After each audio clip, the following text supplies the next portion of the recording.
আসসালামু আলাইকুম। আজকে আমি আপনাদের সাথে বাটার কুকিজের রেসিপি শেয়ার করব। প্রথমে আমি একটি বোলে রুম টেম্পারেচারে থাকে বাটার 150 গ্রাম হালকা বিট করে নিব।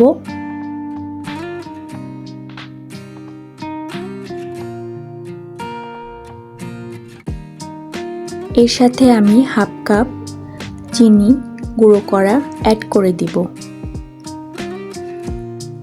চিনি এবং বাটার ভালোভাবে আবার মিক্স করে নিব।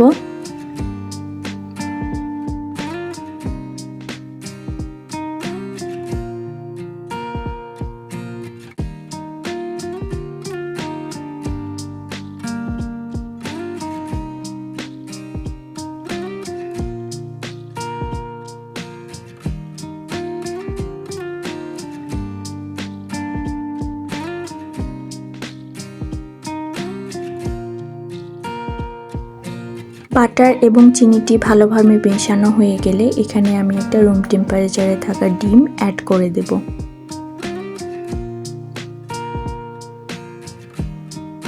আবার ভালো করে ডিমটা বাটার এবং চিনির সাথে মিশিয়ে নিব। এখন আগে থেকে চেলে রাখা 1 কাপ প্লাস 1/4 কাপ ময়দা, হাফ টিস্পুন বেকিং পাউডার এবং হাফ টিস্পুন ভ্যানিলা পাউডারের মিশ্রণটি দিয়ে বাটার এবং চিনির মিশ্রণের সাথে ভালোভাবে মিশিয়ে নিব। স্প্যাচুলার মাধ্যমে মিশ্রণটি ভালোভাবে মেশানো হয়ে গেলে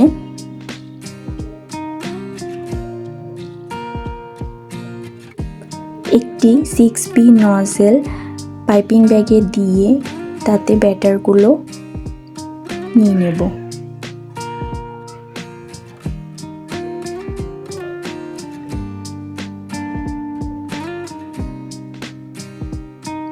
ব্যাটারগুলো পাইপিং ব্যাগে ভালোভাবে ভরা হয়ে গেলে পাইপিং ব্যাগটি ঠিকভাবে সেট করে নেব। এরপরে বেকিং ট্রেতে একটি বেকিং পেপার বিছিয়ে ভিডিওতে দেখানোর মতো করে কুকিজ শেপে আমি ব্যাটারগুলো বেকিং ট্রেতে দিয়ে দেব।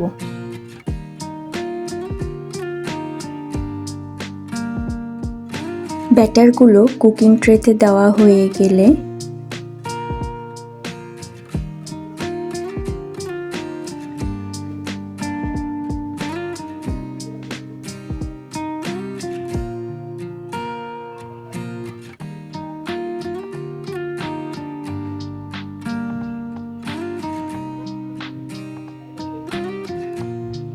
প্রিহিটেড ওভেনে আপ ডাউন হিট অন করে 170 ডিগ্রিতে 15 থেকে 20 মিনিটের জন্য কুকিজগুলো আমি বেক করে নেব।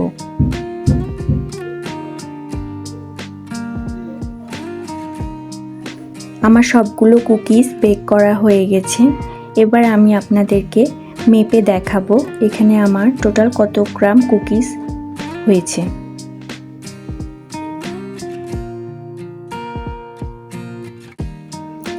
এখানে আপনারা দেখতে পাচ্ছেন আমার প্রায় 330 গ্রামের মতো টোটাল সবগুলো কুকিজ হয়েছে। এগুলো আপনারা এয়ারটাইট বয়ামে বা বক্সে করে 3 থেকে 4 সপ্তাহ নর্মাল টেম্পারেচারে সংরক্ষণ করতে পারবেন।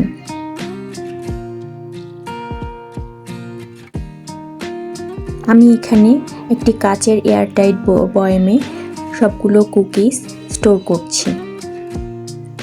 আমার ভিডিওটি যদি আপনাদের ভালো লাগে আশা করি আমার ভিডিওটি লাইক এবং কমেন্ট করে আমাকে জানাবেন। Thanks for watching. আসসালামু আলাইকুম।